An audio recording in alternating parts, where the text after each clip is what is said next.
I was also thinking like, oh, could she pick up cakes in the wild, like from a convenience store? But it has been 20 years, so like even Twinkies go bad after a while, right? Like I none of that mean, stuff would be good.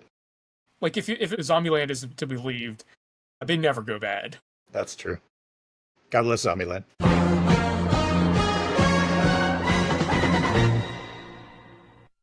What's going on, everyone? Welcome to another episode of our Last of Us recap and reaction podcast. I am Phil alongside Joe. Hey everyone. Hey Phil. How's it going?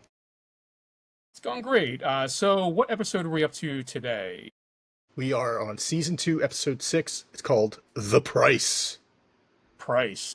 Yeah. I haven't given any thought to what the price means. Well, I've watched this so Joel, episode twice. so Joel actually does mention at the end, like he mentions the price.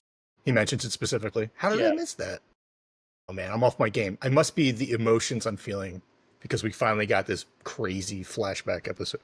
Yes. So I'm curious, um, and like maybe I'll ask it now. Like it's really like kind of an overall thing. The stuff that we got in this episode. By the way, spoilers. We Oh, always forget to mention jeez. spoilers. We are the worst about this, but yeah, spoiler time. Spoiler It's time. spoiler time. Yeah. Um, was this episode kind of what you were imagining the entire second season to be? Oh, like the whole thing Yeah. to like start and end where this episode crunches together. Yeah. I mean, yeah, like when we first went into this season, I was like, oh yeah, the whole season is going to be about how Ellie is processing what went on in that last episode of season 1. So yeah, kind of. I didn't even think about it, but yeah, I did not see the whole Abby thunderstorm come in, or the trek up to Seattle, which is what the season is about too. Yeah. But I mean, good for them. They gave me what I was expecting in one episode, 6 episodes into the season. So I will say that this episode is mostly new. I would say like a good like 80 to 90% of it is new. Like not in the game. that's great, right? Because he, like you've said before, Eugene is mentioned but not seen in the game. Yeah. Um, So all the stuff in the second half with him and Gale, and yeah, that's it. We'll get to it, but some nice new additions for sure. Yeah. Now, when I wanted a flashback, I was like, HBO, give me a flashback. Last of Us, give me a flashback. I missed the flashbacks. They're like, you want a flashback? Buckle up, because we're going back all the way back to 1983. Was not expecting a flashback this far because the show opens with 2 young kids talking. One is afraid that their father is going to hit them because of something terrible that they've done, and the other one is assuring him that he won't get hit and that the older will take the blame. These 2 kids are, of course, young versions of Joel and Tommy. Yeah. It was great. I was really happy to see a flashback go back that far, because we don't see anything about them before the breakout day, the bad day. So Yeah. it was really cool. Yeah, this is all new. Obviously, the game never flashes back that far. Um, I was not expecting Tony Dalton to be their father. Bro, okay, so when the father walks in and it's Tony Dalton, I was like, "Oh, yay." Like, it was such a nice surprise. And it's one of those surprises where it's like, "Oh, I'm glad I don't like look at the call sheet to see who's on it or who's going to be on the episode, because he is a perfect older Joel and such a great actor that I feel like has been wasted a little bit in certain Disney properties." For people that don't know, Tony Dalton was on Better Call Saul. And when he showed up in that, I was kind of mad at him because he was kind of replacing another big bad. And I was like, I don't need this fake big bad. But he was so good and turned out to be a bigger and badder badass. And he won me over. Now, of course, he's the swordsman in the MCU, and they do not know how to use him. And this 3-minute scene is proof of that. Like, he's Yeah. so good given this speech. I mean, I'll set the table a little bit. He comes in and Young Joel is like, I did it. And the dad's like, I don't believe you. And he's like, tell me your side of the story.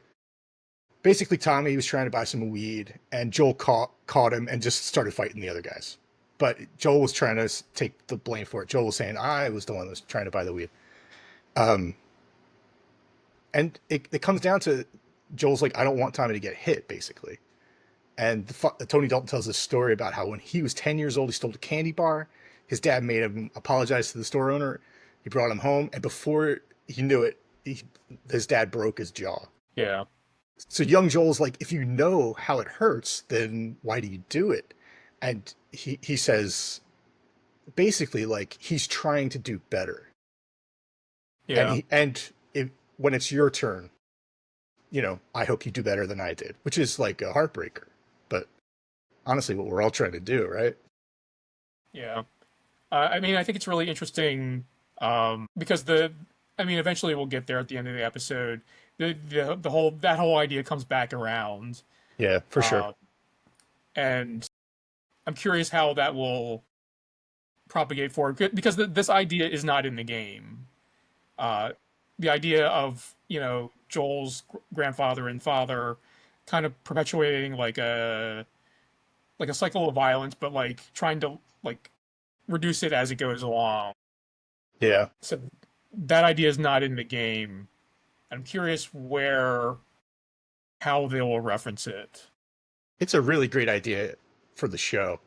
And I hope they reference it more down the line. Like, I hope Ellie takes it a step further of getting better. But even in this episode, like you're saying, they call back to it. But we'll get there. We're not there yet. So Tony Dalton, he stands up, and I swear to God he was going to hit him. Like, Tony Dalton was going to break his jaw. But he doesn't. He just puts his hand on his shoulder. And in that moment, he's doing better. Like, he's already proving that it's possible to be better. And he starts walking down the hallway, and I was like, uh-oh, Tommy. Here, I swore we were going to hear Tommy screaming from the other room. But we don't. He puts his hat on and goes back to work, presumably. Because he had said earlier, like, I need to be back on my shift.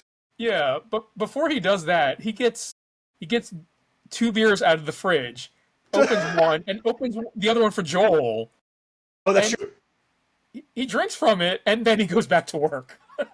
Hey, man, it's 1983. Besides, were they drinking, like, Miller? Like, that's basically dirty water. It's basically like what gasoline is in the future. And I think part of the reason why that scene is so effective is because of Tony Dalton. And I don't know, if you don't know him, maybe it plays a little bit differently. If you don't know the actor that is, and you don't know his role in Better Call Saul, like, because I think that helps because you're so used to seeing him be violent that when he makes any kind of move that you're not entirely sure that he's not going to be violent because you've seen him be violent in other shows. That's really true. What's great about him is he can do violence and charisma on the same level. And we don't get to see that so much here, but yeah, it's true. Like, the violence could have struck at any moment. I do think the casting director of this scene deserves an Emmy because not only is Tony Dalton like a great older Pedro Pascal, but Andrew Diaz, who plays younger Joel, is a great young Joel. Like, he really looks like him. I had to look him up on Internet Movie Database, and his last credit was 5 years ago, a movie called We Could Be Heroes, which is a Robert Rodriguez movie starring Pedro Pascal. But both those casting choices were, one was like, oh man, this kid looks just like Joel. The other one was like, oh my God, I'm so happy to see Tony Dalton. He walks out, and that's the end of that scene. And then we get the opening credits. Did you notice anything about the opening credits? I did notice that there were 2. They were 2. I guess I should do this because that's Joel Mushroom. Oh yeah, this is the British goodbye. Yeah, sorry. Yeah. Edit that out. Cordyceps Joel is back. It was fun to see him there, but he'll be gone next week, right? Yeah, probably. Yeah. So we get the opening credits, and after that, we see Seth behind the bar, We find out that this is 2 months into the period where Joel and Ellie have been in town. So they've been there for 2 months. Joel comes in, and what does he slap on the counter? It's like a bag of Legos, isn't it? Dirty bag of Legos. Ka-chunk. And they talk about it like currency, like stuff like, "Oh, my grandkids are going to love this," and Joel is using it to pay Seth for something unnamed at this point, but we can name it, right? Yeah. We It's a said cake. spoilers. Yeah, we said spoilers. Spoilers for 3 minutes from now. It's a cake. He's paying for a cake. Um, but he also needs one more thing, and then we Yeah. cut to Joel, like a montage of Joel with it looked like a human bone, but it couldn't have been, right? Like it must have been an animal bone. It's probably like a cow bone or something like that. Sure. It's weird that my first reaction was, my reaction up until this very moment was, they gave him a human bone. But like, no. Why would he do that? Why would he use a human bone? Uh, but we see him lovingly carving it down, whittling it down, whatever, um, to be a part on a guitar. Do you know what part Yeah. of the guitar it is? I don't really know. He does mention it, but I Yeah, don't I remember couldn't what catch it. Yeah. We are not uh, guitar experts, certainly not ones with human bones on them. Uh, but Joel restores a full guitar, and it's beautiful. And it's carves a little moth in it, based on one of Ellie's drawings. This is going to be a birthday present for Ellie. Yeah. As he's, you know, putting everything where it needs to be, he hears a commotion. It's Tommy and Ellie coming up the stairs.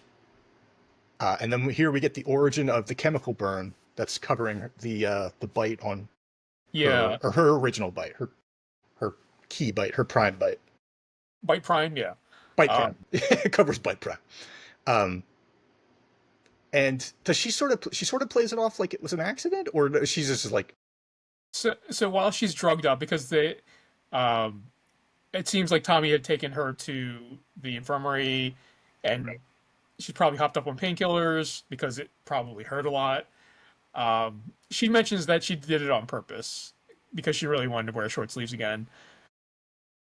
So it sounded like in the show, it's she put her arm against like a hot pot, and that's what burned it. In the game, it's mentioned as, I believe, a chemical burn.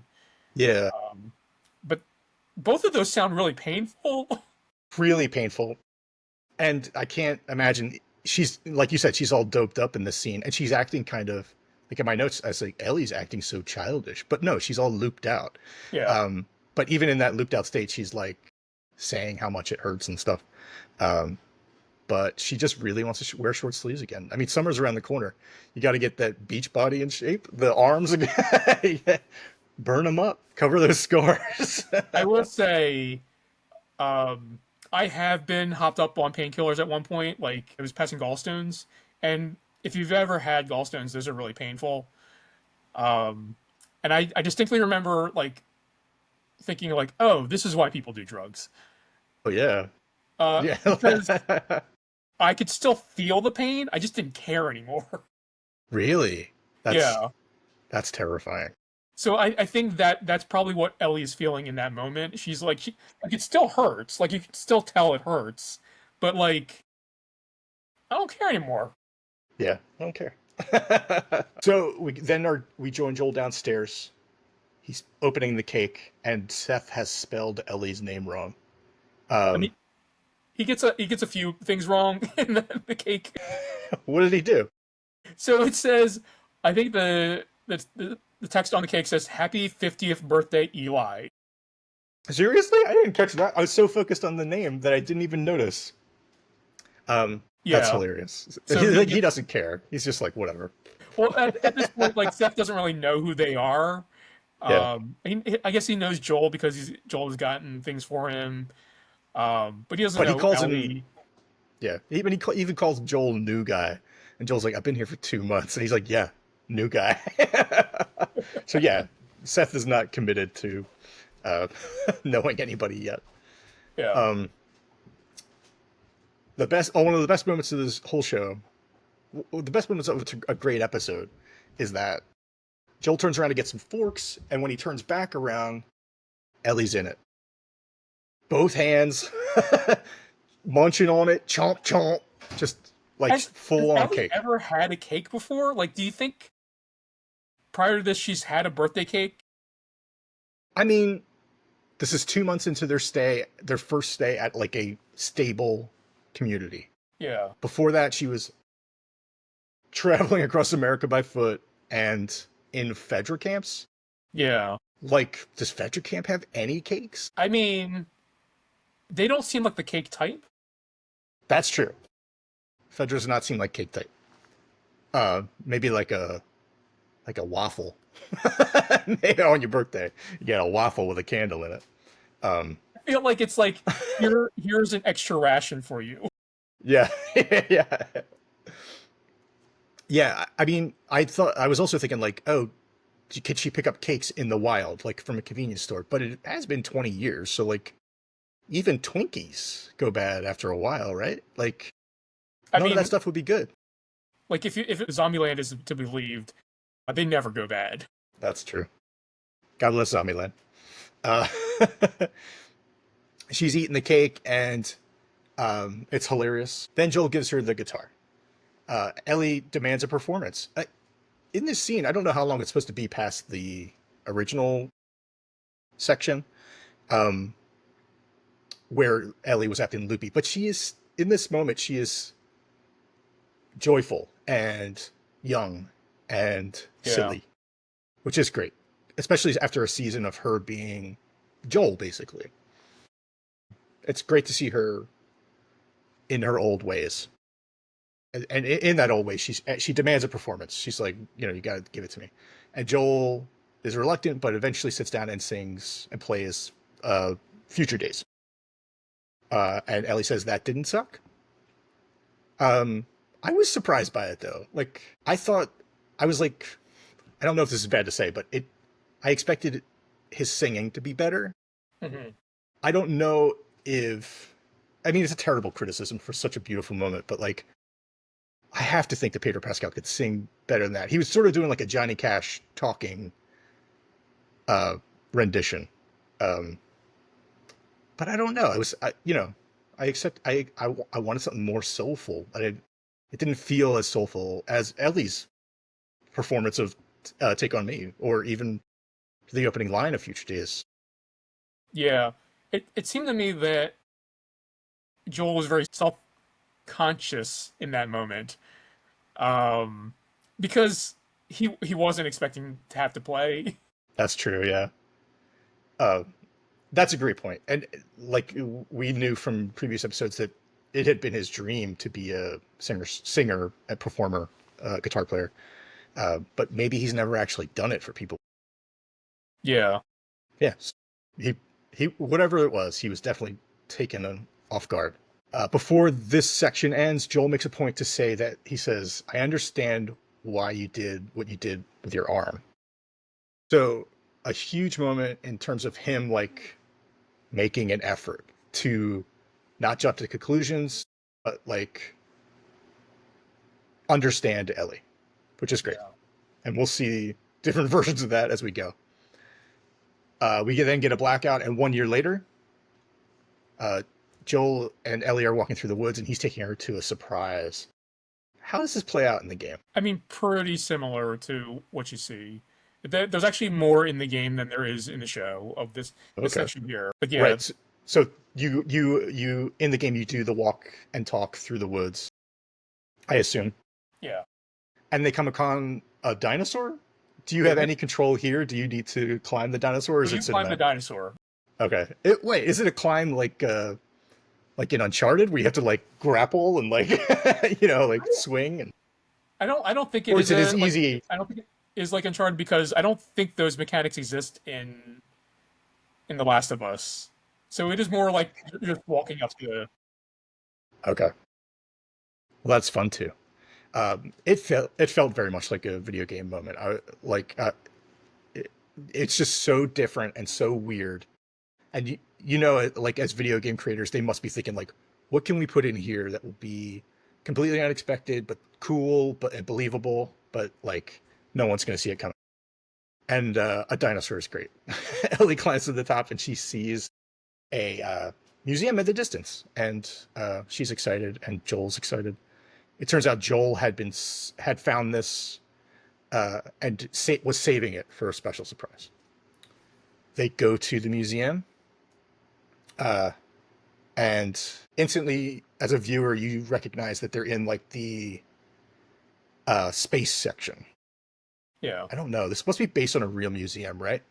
Um, I wonder if it's like, oh, this is the Museum of Jackson, and they have a space exhibit. Yeah, I'm curious. I'm curious about that too because I don't know if it's based upon an existing museum.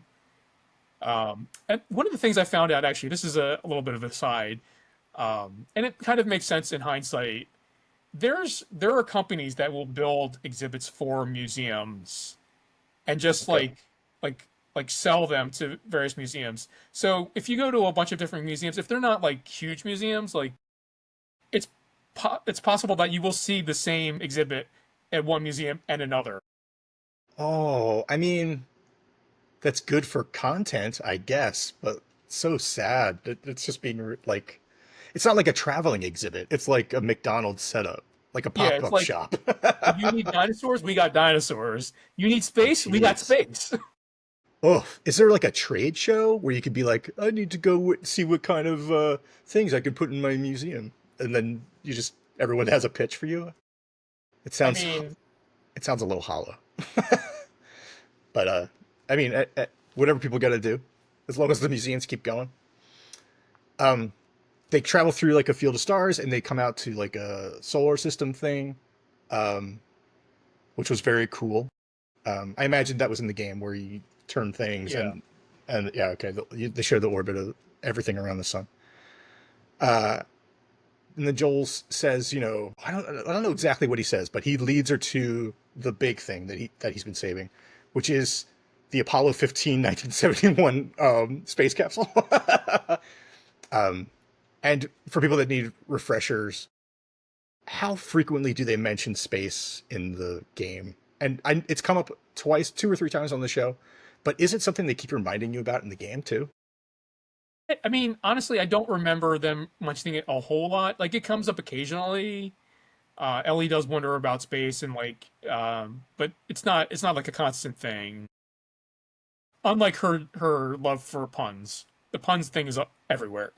It's everywhere. It's kind of died off this season, hasn't it? I mean, there's been a couple mentions, but Yeah. the whole Dina thing, but in the first couple episodes, when she gets to the space section, it's an instant connection. Like you're like, oh, this is he understands her. Like this is what she loves, and he found it and made it special. But he's not done. He's like, you can't go into space. He's like, you can't go in there without a helmet. And there's a bunch of helmets, and she gets to pick one. She has to break down this glass wall to get to it. Um, and she puts it on, and it's kind of strange to see in a post-apocalyptic movie just someone with a space helmet. When Joel was like, "You need to pick one," and like hold something up, I was like, "What is he holding up?" And I Yeah, don't remember this part in the game, but I think it does happen exactly like that in the game, where you have to throw a rock at the helmet that you want to pick. it seems so reckless to me. I was like, why wouldn't you preserve all of this? Like, is she like I? Are they never going to come back? Like, it's not that far from where they Oh, were. I'm curious, uh, in Ellie's room if there is a space helmet. Right, right. Yes, that's a great idea. Like if you go back to the previous episodes, yeah, if her little garage room, there must be a helmet on the wall somewhere. He gives her a tape cassette, and he says, "I had trouble. Be careful. I had trouble tracking this down." And it turns out she puts it in her Walkman and listens to it. And he says, "Close your eyes." And she listens, and it's a countdown, like an authentic countdown. And we get to see her imagination of what it would be like for her to go into space. A shot of her, not like her looking out, but Yeah. just lights shining on her face. But it's such a joyful moment. And in that moment, I was like, I'm okay if we're here for a while. Like, I don't need to fight monsters. Like, this is cool. I'm good with this. I like this. Um, and it occurred to me, it's like, this is the best birthday she's ever had. Oh, for sure. Yeah. Sure. Yeah. Because especially with what happens, further down the line. But this part is straight from the game. Um, Joel handing her the tape, and the shot on her face as she listens and imagines what it would like to be like shot into space, basically. Yeah, it's really, really cool. And he says, "Did I do okay?" He loves her. He wants her to be happy. And she's like, "Are you kidding me?" And we really get to see her happy. It's so great. And she says, "This is nice. We should do it more." Or did he say that? I wrote it down in my notes, but I don't remember who said it. Um, I think he says it. I he says it. believe. Okay. Because later in the show, he's yearning for the kind of connection he gets this day. Yeah. As they're walking, Ellie stops and she spots something. And I have to admit, on my first time through, I was like, lightning bugs. Who cares? Like, is this going to mean something later? And of course, on my second watch, I was like, okay, I get it. She is referencing fireflies. Yeah. So before we move on, like I'm curious, like, have you ever done anything like that for a person, like gift wise? Sure. When you're wooing somebody, like nothing. I mean, probably not on this level Yeah. but yeah, like in the early days of my relationship with my wife, like, yeah, not anymore. She's locked in. No, but yeah, I mean, honestly, Joel really nailed it. So it's tricky. You gotta find the right thing, and not all of us live in a world where everything's free. Just lying out there, like you can't. I couldn't take a girl to a space museum and have her crash a window. How about you? Have you ever had a grand gesture? I mean, so for it wasn't for a birthday, but for Christmas one time, my girlfriend really liked Wonder Woman, and this was during the pandemic, so the theaters weren't open. So I got HBO Max, which I think it was still HBO Max at the time. I think it was still called that. I had like I had slowly built up I bought a larger TV. I got a nice sound system. I got HBO Max, and then I got like popcorn buckets from the Wonder Woman movie and made popcorn. I got the theater butter for the popcorn. Nice. My last touch was I hung up a a Wonder Woman 1984 poster on my door so that when she walked down the stairs she could see it, and like there was a marquee next to it said now showing Wonder Woman 84. That's so good. Was she really surprised? She was, I think. I can't And she, remember. I think we had plans to watch it, but I don't think she realized that I was going to do all that. yeah, that's really cool. Uh, yeah, that's a perfect Joel-esque grand gesture. We then go 1 year later, and it's Ellie's 17th birthday. The cake is perfect. Joel even splurged for chocolate, which costs extra apparently, or is harder to do. Um, as he's setting things up, he's back in the house and he hears something upstairs and he's surprised. So he goes upstairs and he finds Ellie fooling around with Kat, who we met in episode 2 or 1. One. It might have been one. Right. So she is the other one, as Dina calls her, the other lesbian in town. Yes. Um, Joel walks in and you don't see much. They just have their, outer layers off, and there's marijuana and tattooing equipment. So, I mean, Joel says, "You're really getting all this teenage shit all out at once." But he doesn't say it with a laugh. Joel is angry in this moment. He does not love that Ellie's doing any of this, and he says he starts naming all the things, and he's like, he says experimenting, which is just not the best choice of words, but Yeah. experimenting sexually. I And guess we should also mention in I think it is on their way to the museum. He talks about Jesse, and he's like, "You spending a lot of time with Jesse. that's I true. see how you look at him." And then Della's like, "No." Know what you do. uh, yeah, Joel does not quite understand. And he's surprised in the moment, and he honestly doesn't have the best reaction, which is sad, but he fights for redemption later, so let's not get ahead of ourselves. Later that night, Ellie decides she wants to move into the garage. This is before obviously. All this takes place before the first episode of the season. Joel catches her and is like, "You can't do this. What, this is my house." And she reminds him, she's like, "You don't, they gave you this house." She's like, "You don't own anything." And she's like, "Anything." It's very much a, like, "You don't own me." Like, it's one step short of like, "You're not my father" sort of conversation. Um, and I love it because Joel is overstepping, and he doesn't blow up. He realizes it. He's like, he offers. He's like, "Okay, but don't go tonight. It's raining. Give me a few days to fix it up." So he's doing better, like, than his Yeah. father did. Like, it's working. He's making an effort. He's making an effort because he really loves her, and it's really cool to see. Like, I think he does the right thing in this moment, as opposed to earlier when he does not. And he asks her, he's like, "What's with the moths?" And because the tattoo is of a moth. And he wants it to be a symbol of rebirth and growing, basically growing up. Yeah. But no. I can see how he would get that mixed up because moths and butterflies are very similar creatures, um, and butterflies are about like rebirth and changing and all that stuff. So he's Totally. like, oh, moths look like that also, so it must be the same thing, right? Right. uh, Even he doesn't believe his bullshit. Because the next day he goes to Gail and he interrupts her reading, and she's enjoying a meal of some kind.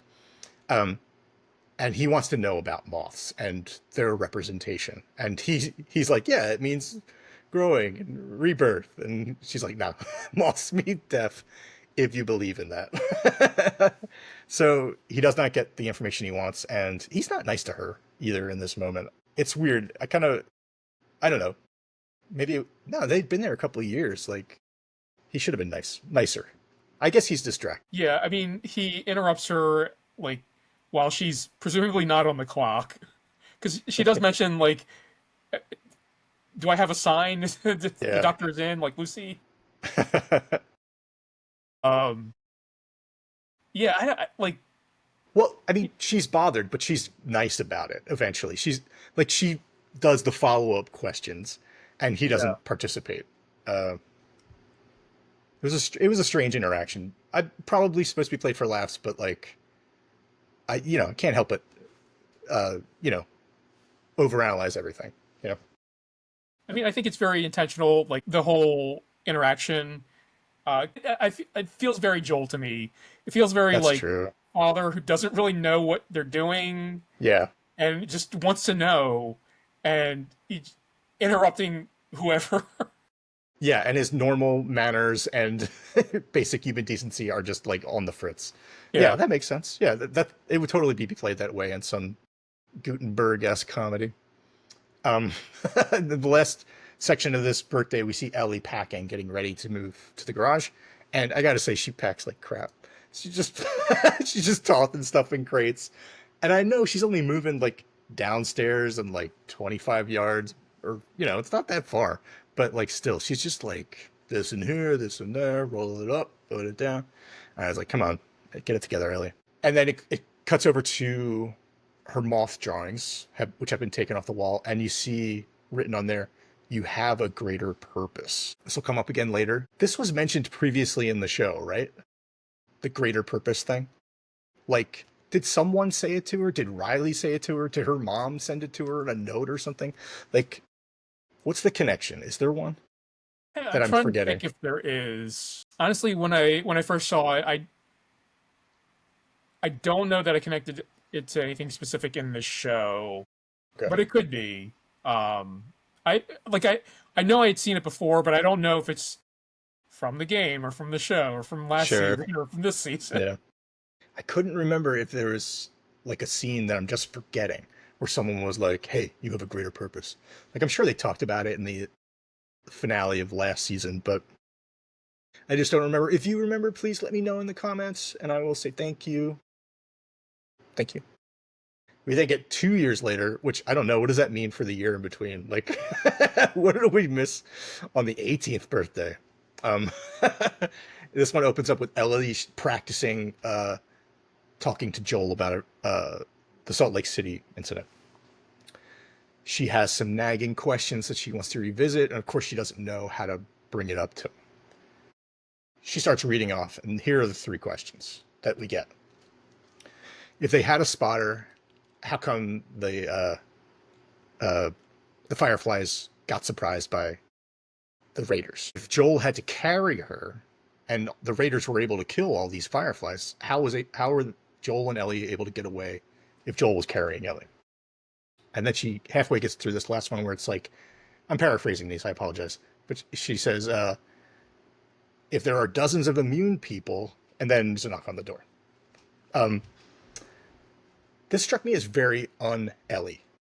Only because we had the whole thing earlier in the season where Jesse needs to remind her. He's like, focus, write it down. He's that scene where he says, write it down. Yeah. And she does, and it works. It's better. Like, this is like her doing that before she got good advice to it. Whereas we've seen nothing from Ellie other than like reckless, acting on emotion, acting first without thinking. So, I mean, it could say something to how important this is to her, that she, or how afraid she is to bring it up, that she's taken it this far to actually write it down. Yeah, I think the way that I took it is that it's been something that she's been thinking about a lot, and she's afraid to bring it up. She doesn't know how to bring it up. So, as opposed to just like blurting out a bunch of questions like she normally would, because that's kind of what she does. She's like, well, no, if I don't know how to do it, like, what are my questions? What do I need to know? I'm gonna write it down. It's a rational way to approach it for sure, but not very Ellie like. Yeah. Well, I think because it is such a big thing, and I think the fact that it has been probably nagging her for a while, and that she hasn't like found the courage. Maybe this is a like an intermediary step to bringing it up. So like I'm not gonna I don't know when I'm gonna find the right time, but I like when time is right. I have all these questions now. She has to be ready for it. Yeah. Yeah.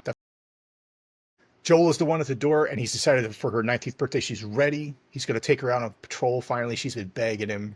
There's constant mentions in the other birthdays, like Jesse was 16 when he went out and all that stuff.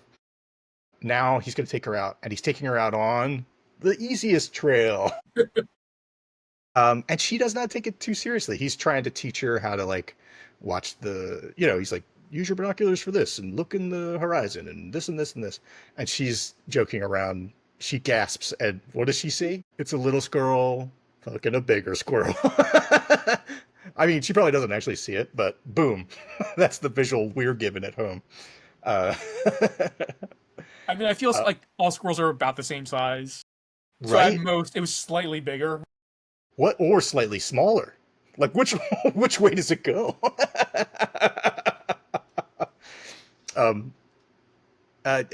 Joel lets it roll off his back. He is happy to be spending time with her, and he mentions here, he's like, I like this. If this works out, we can spend time together. He's very like, that weekend he learned how to play Cats on the Cradle on the guitar just so he'd be ready to sing himself to sleep. As they move on, a call for help comes over the walkies. Joel and Ellie are the closest people to the people in danger. Joel says, I'll be right there. And he tells Ellie, go back. And she says, I'm not your fucking kid. I'm your partner. We stick together. Real stand-up moment for her. And we're about to enter a period of like rock solid Bella Ramsey acting. Like, she's showing a lot of different things in this episode. And in this next section, the kind of like desperation and like wanting for Joel to be the person she wants him to be. She does some great stuff in this next section. But even right here, where she stands up for herself for the first time, I was like, all right, good job. They arrive and they climb down the mountain, and they encounter a horse dragging a body. Yeah. I think it was part of a body. It was just I think it was topsies or part of a body. halfsies. Was it topsies or halfsies? I Or don't know. bottomsies? Okay. Unclear. Um, I think this is the person that made the call. Um, then they walk on some more and they found an infected person that's been eliminated. And then they come upon Eugene. Joey Pants. Joey Pants. Were you surprised? I think I had found that out like when you had mentioned way back when that they had cast somebody as Eugene. Right. I was careful not to mention it then because it is one of those things where like if it had surprised you, it would be like Tony Dalton showing up. Yeah. It's that good. It's the same level of like, yay, somebody I love is here. Um, and Joel's not messing around. He's like, are you okay? And he's not. Eugene has been bit. He got a weird like Yeah. upper abdomen like like under the arm. Like, what were you But doing to here's this the thing? thing though. He's wearing a like a button up shirt I think, and then like a something on top of that, and like the bottom shirt is torn, but the top one is not. So did he try to cover it up, or did somehow the infected the Wiggle in like there. Yeah. dig up Or onto it? maybe he challenged it. He's like, come and get me. Also, he was probably on a horse. Did they jump out of the trees? Where'd they come from? And it seems like it was just one, but all that's unclear. Um, but Joel says to him, are there any more? And uh, even Eugene in this moment, I think, takes it as it's intended, where Joel doesn't see him as a person anymore. Yeah. He's already become something less. And Ellie's not there yet. And obviously neither is Eugene. uh, Eugene expresses how he wants to say goodbye. His plan that he wants to do is take me back to the gates. I'll stay far back. Let me see Gail and say goodbye. He says, I got things I gotta tell her. And that the way he says that and the way they closed in on his face, I was like, Eugene, are there other secrets about you we need to know? Or do you just need to tell her about the weed? I think it was just about the weed, honestly. He's like, get that weed. I don't want to go into waste. It's the best stuff. Sticky like glue. Um, Ellie makes him do the test. This is the same test that she and Riley made up, right? Uh, So it was what we saw in the first episode of the first season when Ellie is captured by the Fireflies. I think every day they came in and did the test where it's like hold out your hand, uh, and then count. Was it count it backwards from 10 or count up to 10? One of the two. it was up to 10, yeah. Yeah, I think. Uh, he does it and he passes. He passes yeah, her mushroom sobriety test. And she looks at Joel, and I'm telling you, like, if you're thinking I'm crazy for saying she gives a great performance here, look at her face when she turns back to him. She's like, he's okay. He's got time. And it's not just somebody like she's in it. It's a really great. She's great in these scenes. She convinces Joel. They convince Joel. What are Ellie's pronouns? I don't know Ellie's pronouns, but I know Bella Ramsey goes by they them. They, them. Okay. Apologies if I've messed it up. But Ellie may be she her. I don't know. Yeah. But Yep. it's never really mentioned in the game. Sure. Uh, but no spoilers, but it may come up soon. Well, great. Maybe not this season though.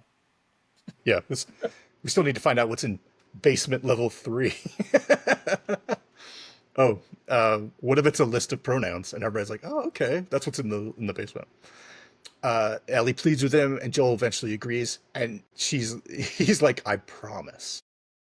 And she looks at him, and she's like, all right. uh, she goes. Joel's plan here is that Ellie will go get the horses. They'll start walking, and she'll meet up with them. Joel leads Eugene to a secluded place, a beautiful, digitally created lake, Yeah. shot of the mountains and everything. And Eugene almost immediately realizes that he's not there to do Yeah. anything but die. No. He's like, oh man, this is so beautiful. Oh wait, this Oh can happen for no. me. Oh no, I die up here. And he's terrified. He really wants to see his wife. And Joel says, tell me the final words you want her to know from you, and I'll tell her. And he says, I need her last words to me. Like, he's so afraid. He does not want to die this way. He doesn't want to die without seeing her. He doesn't want to die alone. Yeah. It's a real, like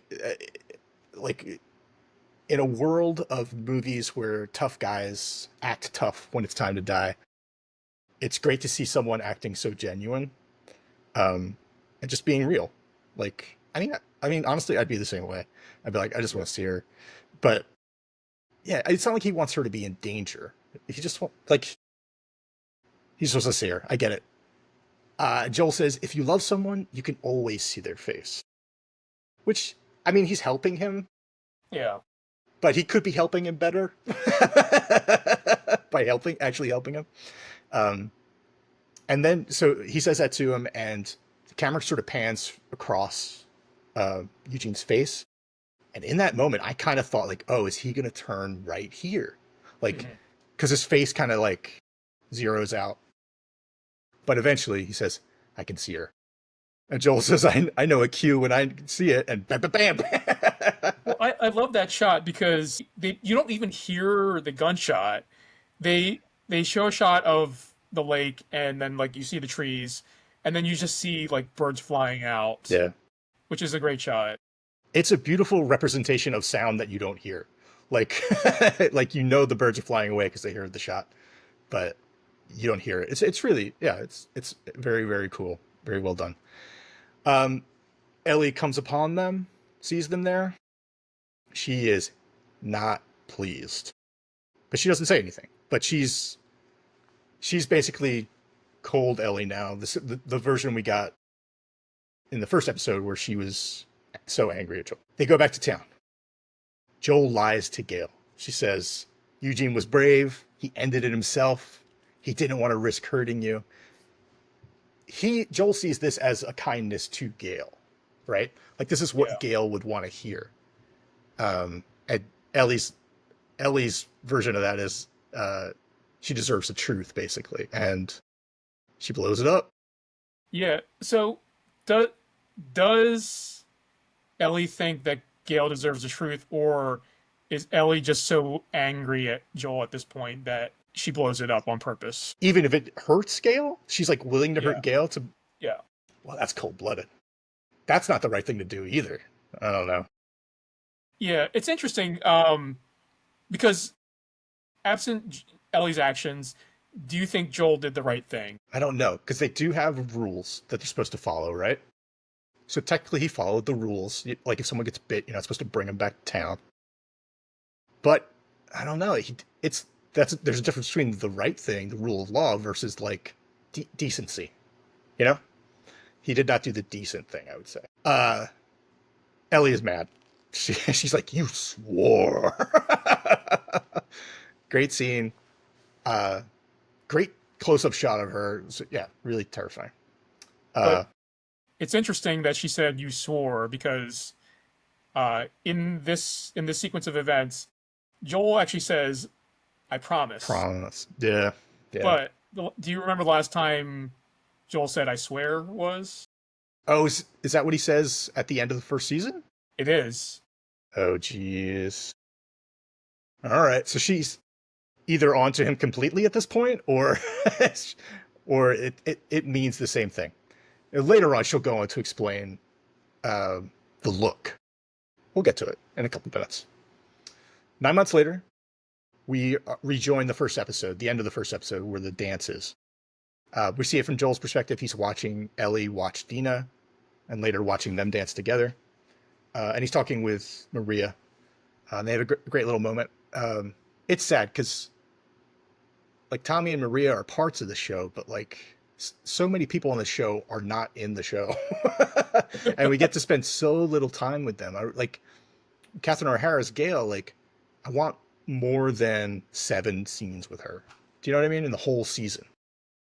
But Maria, we get like 3 scenes. It's ridiculous. But this is a very focused show on focused characters on doing things apart from those people. So I get it. It unravels as it does in that first episode, where Seth calls out the girls. says the terrible word, and Joel reacts, um, which is good because I think this is what I would have wanted to do if I was in Joel's place too. Partially because, but what it does is it shows the growth, I think, of him from saying Ellie was experimenting to standing up for her, even though that's not what she wants, and he just doesn't understand that yet. I, basically, his heart's in the right place here, of course. Yeah. Um, it would have been worse if he murdered everybody there, like he did in the first season, but whatever.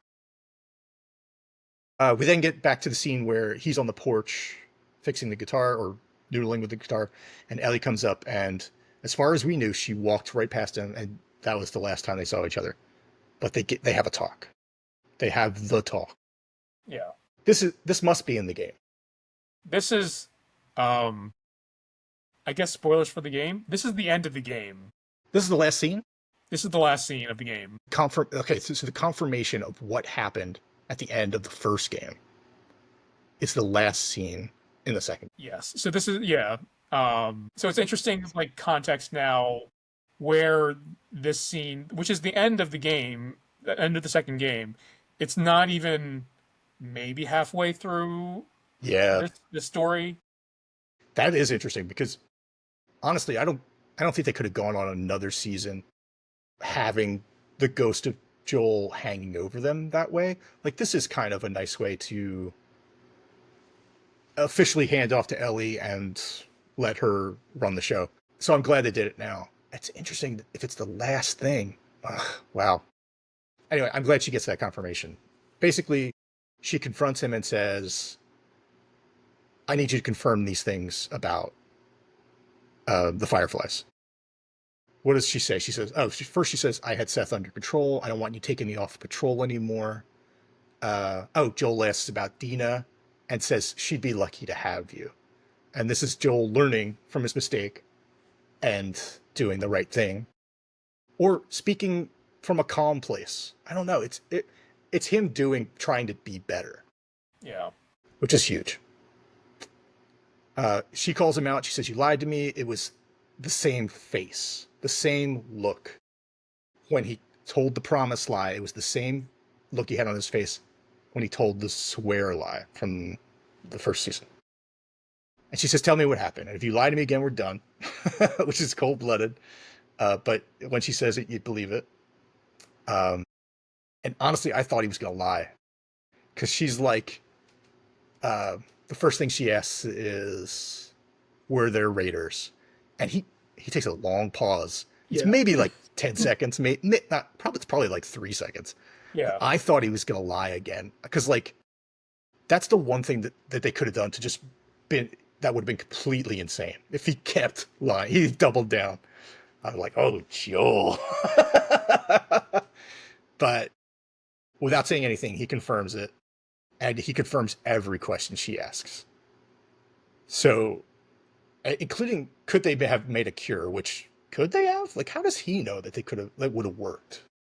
You know? Yeah, I mean, that's unclear. I think, it may be just his guilt saying, like, yeah, I killed all these people, they could have made a cure. It's just like his internalized guilt. Maybe that's what making him say that they could have made a cure. But he doesn't know. He's not a doctor. He's He doesn't know. Contractor. Yeah, and he hasn't been a contractor for. Oh, he actually has been the past few years. Ellie's mad at him. She says, "You took my purpose. You took it from me, and you took it from everyone." Because she says she would gladly die to have a cure, and he says that he would do it all over again. And she calls him selfish, and he says for the first time, I think, in the whole show, I love you. Like Yeah. I gotta feel like I wanted to hear him say that in other places, not just this episode, but like, I don't know. With my kids, I love you. Like, they get sick of it. I'm just like, I love you. Like, I'm the worst with it. Like, I want them to know that they're loved. And so, like, I want characters that have trouble with that to overcome it and let them know, let other people know how they feel. So for him to say it here was great, even after he's like, "Yeah, I would kill people. I would kill the whole world." It's rough. It's rough. And then she delivers one of the best lines ever. "I don't think I can forgive you for this, but I'd like to try." Which is so good. I thought it was great. What did you think of this whole scene? I mean, I think there are little differences between what happens in the game and what happens in the show. I mean, they're very similar. I think the whole "I love you" part of it. Uh, I don't I don't know if because we only see a little bit of Joel with Sarah, and did he say "I love you" to Sarah? Yeah, Is I want to say probably at some point, but probably, but I think just the whole sequence of events that led him to Ellie, because he probably wanted to close off that part of him after Sarah, and even Tess. Like, do you think they loved each other? Like, do you think Joel loved Tess? I guess is the more pertinent question here. I mean, he could have, but it also could have been he loved the idea of having someone that depended on him or that he could depend on, Yeah, which is a form of love. You know what I mean? Like, yeah. But I don't know that he ever said "I love you" to Tess. oh sure, yeah. You could also easily peg this guy as someone who never says "I love you" to anyone. So, uh, I will say here too in this scene, he's so good in this scene. Like, this is his Emmy clip. Yeah, The tears in his eyes, so good. Um, as an overall episode, this is flashback loveliness. Oh, it does. The last shot is it flashes back to present day, and we get to see Ellie returning to the theater. And she looks beaten and just real tired yeah, and hopeful, I guess, that everyone's okay. Um, love this episode. Totally cool. There's one thing about Joel here. So I love that he learns to be better with as a father. Like he makes mistakes, but then he gets better. Like he starts to do the right thing and is really making an effort the whole time. I would have loved to see a similar parallel between what Eugene wanted and what Joel did when he knew he was going to die. So like when Joel was singled out by Abby, his reaction was to be like, get it over with. Like, stop wasting time, just do it. I would have loved to see him think of Ellie and act the same way Eugene did yeah, when he was thinking of Gail. Like, just let me see Ellie before I go. That sort of thing. yeah. Like, how amazing would that be? But Yeah, I don't know. I don't know that that's a Joel thing though. Like I feel like Joel would not have wanted Ellie to see him like that. that's true. Would not have wanted Ellie to have that memory of him Yeah, dying. you're so right. That's totally true. I just love the idea of an arc that shows that kind of growth. But you're Yeah. right. Joel's always thinking one step ahead. Oh wait, speaking of one step ahead, Detective Joel's is a mess. I forgot to mention it when you brought it up, but the whole Jesse thing, he's like, I've seen you, but I see the way you two look at each other. And I was like, Detective Joel, your senses are off. He's gotten too complacent. Like Right. like living in Jackson with all that comfort, he's no longer got keen senses. It's Looks he's it's like people when they retire and they age like 10 years in a week. That's what's happened to Joel. You hate to see it, but Detective Joel no more. I yeah. mean, partially because he was murdered, but also because he's just off. So what I guess the other thing I was thinking about how Eugene dies, and or why I guess why Eugene dies instead of how. So initially, when we find out that Joel killed Eugene, I thought it was because he was a Firefly. Oh, in the game? Wait. Well, Oh he's a no. Firefly Okay. in the he's a Firefly in the game and in the show. I think Right. Right. Right. they Right. Right. mentioned that he's a Firefly when they find his stash, They his row definitely house. did. They definitely did because yeah, that's interesting. That didn't even occur to me, but it's a good a reason as any to what you're saying there. I think what they did was the most expected version of this. Like, Yeah. where he turns and Joel has to kill him. And, in that, I think it's kind of like we kind of knew that all of this was going to happen, but the way that it's presented is really top notch. Yeah. I mean, I think there's something to be said about a story that you know is inevitable, and you're hoping against hope that it is not inevitable, and it just like the closer you get towards it, and I guess that is a feeling that people who've played the game feel when they're watching the show, because I know I feel it, like with Tess dying in the first season. I know it's coming, but I Yeah. don't want it to come. And similar with Joel's death at the beginning of this season, like I know it's coming, um, but like I hope it's not. It's going to be further down, but it's not. It Are never is. are the creators of the show, is it better to follow the path, or would we be praising them if they took it in a different direction? And like Joel didn't die at that point. Or does he have to? He has to, right? So I think for the story of the second and now probably third season, Joel has to die. There has Ellie has to have some sort of motivating factor to get her to Seattle and all this stuff. So Of course, yeah. there's reason for him to die. But yeah. Definitely, yeah. All right, Phil. What was the most video game moment of that episode? So I was thinking about this as we were running through the recap. Um, I I was gonna say I liked how the both the game and the show that dance, the New Year's Eve dance, which I don't think it's New Year's Eve. I don't remember if it's New Year's Eve. I think it Um, is, yeah. in the game. Well, in the 'Cause- game, I don't know if but I know it is oh, a show. But like, yes. um, they show it from different perspectives, and they keep coming back to that in the game, like multiple times. It's more than because we've only visited it twice, I think, so Oh, far. so we could go back to it again. We could. I don't think we will, just because I don't know that there's any other perspectives that we need to see. Is there what is like one of them Abby in the window?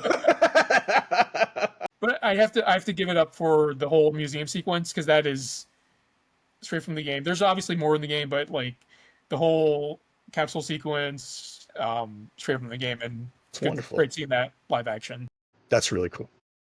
All right. How would you like to die this week, Phil? You have three options. Here they are. Are you ready? I'm Cut in ready. half. Number one, cut in half and dragged by a horse. But not just like dragged off, but like forever. Like your top or bottom half is forever being dragged by this horse. When this horse goes to like it's standing by the river just drinking water and you are hanging off of it. That's number one.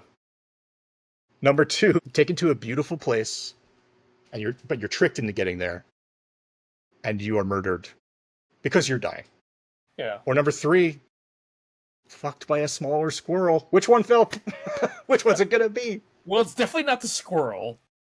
Why Hate not? squirrels. Oh. Hate squirrels. Oh, the truth comes out. I so for years there were squirrels in my attic. And like every time I patched up a hole, they would chew a new hole. So eventually I patched it up with metal. And the next morning, they were out on my back porch, like screaming at me. Yeah, I can imagine. Yeah, squirrels are the like we both became homeowners. Oh God, years ago. It's Yeah. been a long time now, but Yes. we've both had runs with squirrels, and they are tenacious little jerks. Yeah. So So not the squirrels. not the squirrels. Squirrels are off the list, even though it's an act of lovemaking. It's off. Yeah. Okay. Yeah. Do you want to be tricked into dying and shot while looking upon the mountains, or do you want to be dragged by a horse? Half of you dragged around by a horse forever. I feel like getting torn in half is probably not the quickest. Yeah. It probably takes a little bit of effort and time, I would think. Yeah. Like even if it's one monster that's doing it, Yeah. it's a lot of little bites. Yeah. So probably not that. And I like looking out into a magnificent vista. Um, Even though I know I'm gonna die, like probably is the way to go, because it could be, a couple seconds, could be like a minute. I don't really know. That's true. I think the anticipation might be the worst part of it. But even Joel's going to want to go home at some point or another, so Yeah. he's going to end it. I think it's the right choice. I agree. A window watch this week. I thought it was none, but it's of course one. When Ellie picks her helmet, she breaks a window. She does. It's a Yeah. pretty good one. Uh, but window watch will continue. Did you see any of it of note? I can't think of any off the top of my head. Yeah. Um, window watch will continue because they're so important in the game, and we want to see if they play a bigger the same part in the show. So it will continue, and we will look to the future. What's happening in the finale episode next week? Did you Um, watch the next Dawn at all? I did, but I do not remember any of it now. That's good. That's probably good. I didn't watch it, but we shouldn't spoil anything. But like, just speculation from someone who hasn't played the game. Just want to know what's on that third basement level. We talked about it so much in our last episode. In the next episode, I need confirmation. Well, I mean, I don't know. I don't know exactly if we're gonna find out what's on B3. But at the end of this episode, Ellie's heading back from the hospital to the theater. So unless it's another flashback episode where she goes down Yeah. to the, Well, she could always go back to the hospital, right? Why would she though? Nora's not there anymore. She did. I mean, Nora's probably there forever. Oh no. Being dragged around by a horse. Oh my god. Is there a horse on B3? There's a horse in a hospital. All right. I'm very much looking forward to finale. Part of me is ready to be done with this for a while because it's emotionally a lot. It's like It heavy. is. Yeah. As much as I'm enjoying it, I'm like, I can't wait for a simpler, goofier nonsense show. Oh, completely forgot to mention that we are again a Pedro Pascal podcast. Wait, what happened this time? Well, Pedro Pascal's back, basically. Oh, Let's yes. talk about Pedro Pascal. For a while, our YouTube channel was only Pedro Pascal content, Yeah, and he's back after not being in the show for a couple of episodes. it was really nice to see him, and I can't I can't wait to see him again this summer in Fantastic Four. Yeah. All right. Any final words of this for this episode, Joel? Joe. I say Joel? Joel. No. I mean, great, good episode. Like they're all good. All these episodes are good. I'm in. Like I love the show, so Yeah. great Looking forward to the final episode of this season for sure. next week, and we will see you guys there. And be sure to like and subscribe, and let us know what you thought about this episode in the comments below.